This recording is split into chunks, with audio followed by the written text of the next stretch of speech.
Well, after a strong end to 2023, stocks have stumbled somewhat in the new year. The market's next big test comes later this week. Fourth quarter earnings season kicks off Friday, providing insight into how companies are thinking of the year ahead. Our next guest says there's good reason to perhaps be cautious. Joining us now, Chris Harvey, Wells Fargo Head of Equity Strategy. Chris, did you think we were going to start you on the Bitcoin ETF? No, I'm just kidding. So let's talk about earnings season, though, and how, even last year when we were talking about a possible earnings recession, stocks still went up. So what are we expecting now? So what we're expecting good news as we go forward. But you've had a great 12 months, right? You're coming into the new year. You don't want to set the bar too high. You want to manage expectations down. You want to be able to beat those expectations going forward. So we do expect a fair amount of volatility, and we do expect expectations to come down somewhat, right?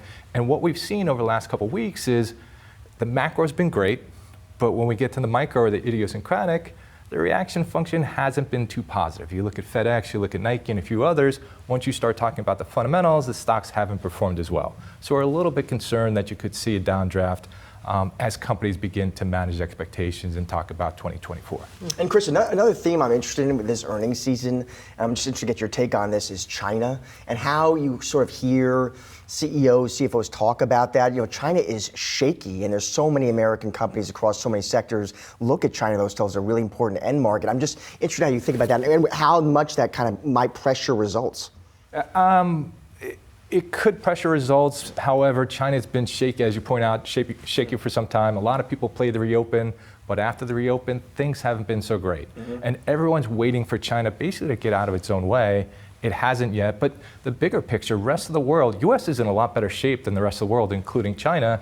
And anyone who has overseas exposure in the here and the now, that's not great, but as we go forward in time, I think that'll be better, and I think people will rotate to the rest of the world as we get through 2024. Also sort of tied up with the China story is the inflation-deflation story, right? That the talk that China is sort of exporting deflation in some sectors. How is that going to feed into earnings as well? And then I imagine it's going to be sort of sector-specific. Yeah, I wouldn't say it's so much China-specific. One of the things that we keep talking about, one of the things we keep seeing is that the pricing power you had 12 months ago, 6 months ago, not the same pricing power that you're going to have 6 months from now or in the here and the now. We've had the supply chain normalize. We've had supply and demand come back into line, and you just don't have that same pricing power. And I'm not really sure the market, that's the other thing we worry about during earnings seasons. I'm not really sure people really appreciate that pricing power has come down, and I'm not sure the stocks reflect that. But at the same time, are you going to have better spending power on the part of consumers if inflation is coming down?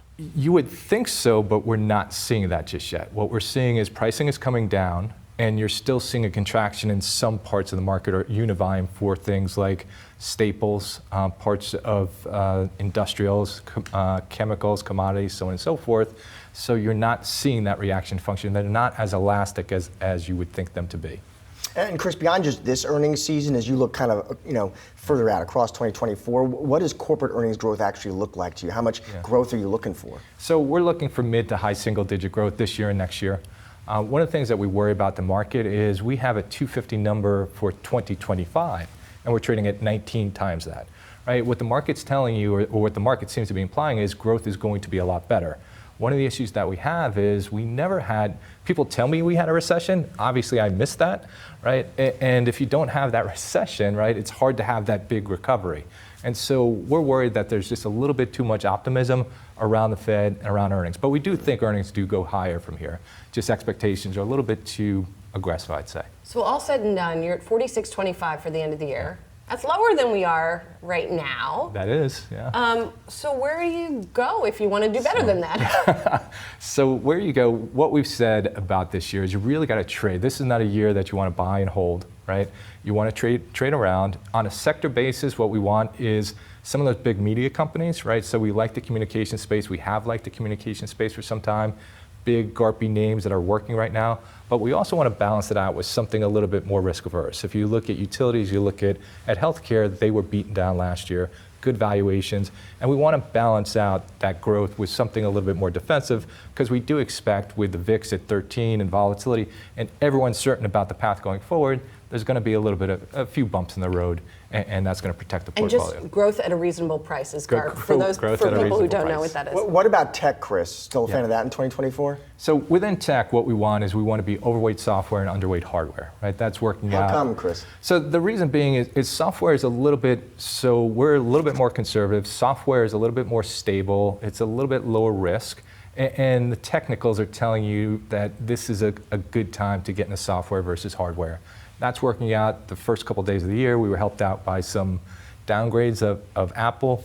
But overall, we just like the return proposition, the safety and the consistency of software, and hardware valuations and the underlying fundamentals just don't look great to us.